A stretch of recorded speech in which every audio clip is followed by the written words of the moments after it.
reflect St. Francis as a true friend in reverence to women, a directive for gender dignity.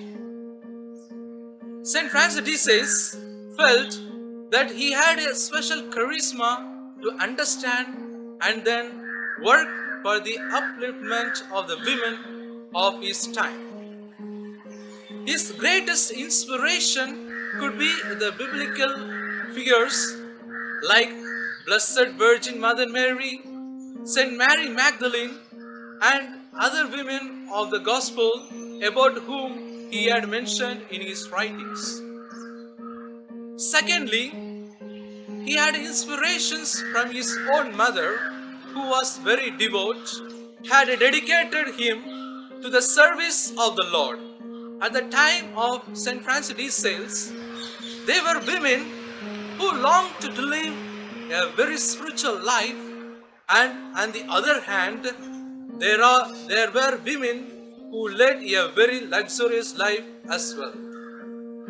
At the same time, there was a discrimination between men and women, but St. Francis de Sales believed and affirmed that holiness could be attained by anyone provided God gives the grace and human cooperates with the given grace. St. Francis de Sales had respectable and loving, a healthy and caring relationship with women. In fact, his friendship brought in them positive growth in holiness. He never made a distinction among them, and he had a deep and genuine friendship with married and unmarried women, widows, and with all kinds of people. He started a congregation of visitation sisters.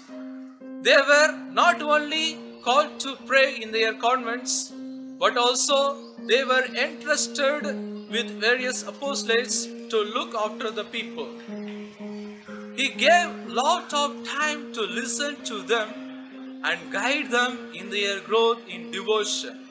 St. Francis de Sales even had to suffer a lot at different occasions on account of his special concern for women. Even though he was accused and criticized number of times for wasting time in directing the women, he persevered in helping them. Today, many families are crumbling because of the discrimination between men and women. St. Francis de Sales wants all of us to specialize in family apostolates and then help the church.